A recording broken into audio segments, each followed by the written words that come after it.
Hello everyone, मैं हूं advocate Rahul Mishra. आप सभी को मेरा प्रणाम। कैसे हैं आप सभी? आशा है कुशल मंगल से होंगे। आज का जो टॉपिक वीडियो का है वो बहुत इंपॉर्टेंट है। वो बेसिकली डील करता है सेक्शन 125 सीआरपीसी से और सेक्शन 24 हिंदू मैरिज एक्ट से।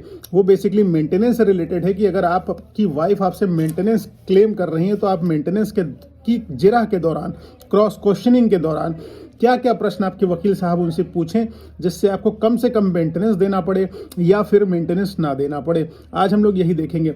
इससे पहले मैं वीडियो बना चुका हूं कि अगर आपको इन्वेस्टिगेटिंग ऑफिसर का 498A में क्रॉस क्वेश्चनिंग करनी है तो क्या क्वेश्चन पूछें, वाइफ का क्रॉस एग्जामिनेशन होना है तो क्या क्वेश्चन पूछें, या हस्बैंड का क्रॉस एग्जामिनेशन होना है तो क्या क्वेश्चन पूछें। ये सारे वीडियो मैं बना चुका हूँ, इसको आप मेरे चैनल पर देख सकते हैं। लेकिन आगे मैं आप लोगों से कहूंगा कि वीडियो की शुरुआत करूं उससे पहले रिक्वेस्ट है कि अगर आप लोग चैनल पर नए हैं या पहली बार आए हैं तो प्लीज़ सब्सक्राइब करें, जिससे आपको लीगल अपडेट्स जो भी मैं डालता हूं सबसे पहले पता चल सके। इसके साथ साथ मैं बता दूं कि अगर आप मुझसे पर्सनली बात करना चाहते हैं तो प्लीज़ अपॉइंटमेंट बुक करके बात कराएं। डिस्क्रिप्शन में नंबर दिया हुआ है। मैं बेस्ट पॉसिबल सोल्यूशन बताने की कोशिश करूंगा आपको, आपकी समस्याओं का। खैर, हम लोग वीडियो स्टार्ट करते हैं।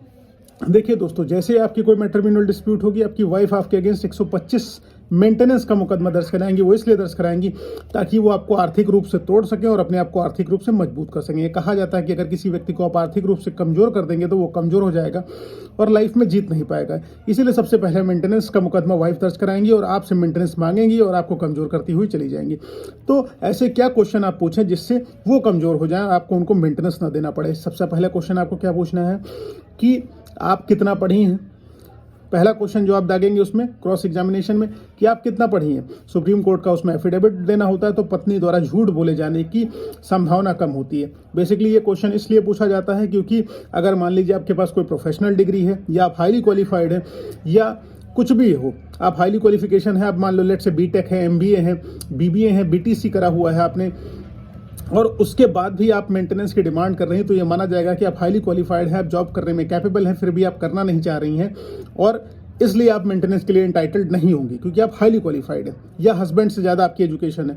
ठीक, उसके बाद अगला क्वेश्चन आपसे पूछा जाएगा आपके घर पर कौन कौन है। तो ये बेसिकली क्वेश्चन पूछा जाएगा तो उसमें पत्नी जवाब देंगी मेरे माता पिता है, भाई बहन, XYZ है। ये क्वेश्चन पूछा जाता है कि कहीं ये बेसहारा तो नहीं, ये जानने के लिए। उसके बाद अगला क्वेश्चन उससे पूछा जाएगा पिताजी क्या करते हैं। मान लीजिए उसके पिताजी गवर्नमेंट ऑफिसर हैं या बिजनेसमैन हैं, या अगर मान लो रिटायर हो गए तो इससे पहले वो क्या करते थे। मतलब ये क्वेश्चन बेसिकली हैसियत जानने के लिए पूछा जाता है कि फादर करते क्या है, कि आपके पास रहने के साधन तो हैं, आपके जीवन यापन के साधन तो हैं, ये जानने के लिए पूछा जाता है। हालांकि पत्नी आपकी है, ये शादी के बाद आपकी नैतिक जिम्मेदारी होती है कि आप उनका भरण पोषण करें। यहाँ पर बिल्कुल मैं नहीं कह रहा हूँ कि पत्नियों को इस तरह बेसहारा छोड़ देना चाहिए। पत्नियों के लिए पतियों को स्टैंड लेना चाहिए और यही एक हेल्दी रिलेशनशिप की बात है। अगले क्वेश्चन पे आते हैं हम लोग। अब इसमें पूछना होगा आपके मायके का घर किसके नाम पे है। दूसरा क्वेश्चन ये हैसियत चेक करने के लिए होगा कि आपके जो मायके वाला घर है वो किसके नाम पे है, आपकी माता के नाम पे है, पिता के नाम पे है। तो मतलब ये क्वेश्चन इसलिए पूछा जाता है कि जैसे अमूमन पत्नियां अपनी पिटीशन में लिखा देती हैं कि मेरे पास रहने के लिए घर नहीं है, कुछ भी मेरे पास कोई स्थान नहीं है, घर द्वार मेरे भाई के नाम पे है।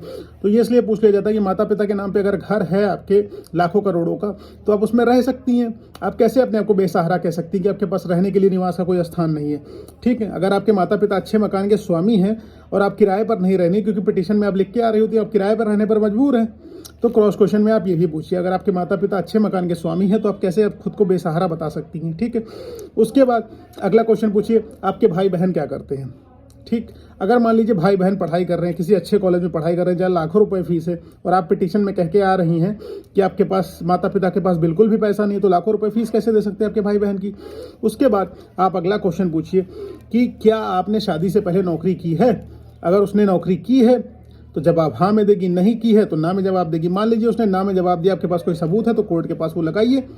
या उसके बाद अगला क्वेश्चन उससे पूछिए कि क्या शादी के बाद आपने कभी नौकरी की है। अगर मान लीजिए वो कर रही थी तो भी उसके पेपर लगाइए, अगर वो नहीं कर रही हैं तो वो बताएंगी चलो ठीक है फिर उसके पेपर लगाने की ज़रूरत नहीं है।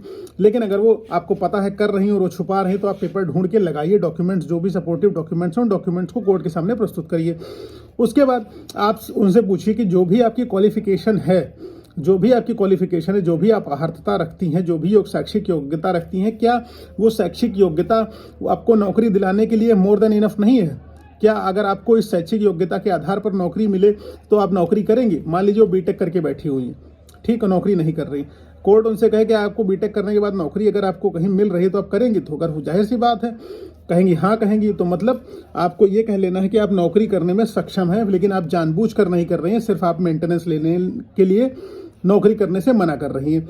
उसके बाद उससे पूछिए आपके बैंक अकाउंट कितने हैं, बैंक अकाउंट में कितने पैसे हैं, सारा का सारा स्टेटमेंट, वो एफिडेविट जो सुप्रीम कोर्ट वाला एफिडेविट वो देती हैं, उसमें सारा का सारा एफिडेविट में निकल कर चला आएगा कि उनके बैंक अकाउंट में कितने खाते हैं, बैंक में कितने खाते हैं, किस किस बैंक में खाते हैं, कितना पैसा उस बैंक में पड़ा हुआ है, सारी की सारी डिटेल निकल के आएगी, वो झूठ नहीं बोल पाएंगे।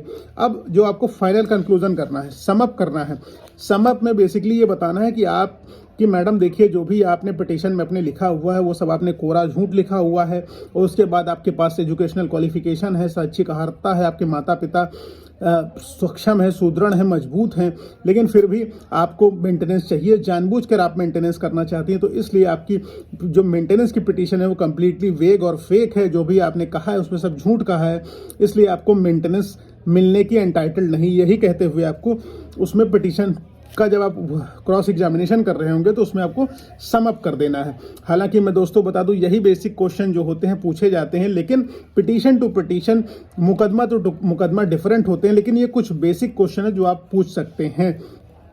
मैं आपको साथ ही साथ ये बताऊं कि अगला वीडियो मैं आप लोगों से सोच रहा हूं कि मैं इस टॉपिक पर बनाऊं कि क्या किन कंडीशंस पर पत्नी को मेंटेनेंस नहीं मिलेगा, क्या कंडीशंस होंगी जब वो पत्नी जो होगी वो मेंटेनेंस के लिए एंटाइटल्ड नहीं होगी, क्या मुझे इस पर वीडियो बनाना चाहिए। प्लीज़ अपना सजेशन कमेंट्स में ज़रूर दीजिएगा।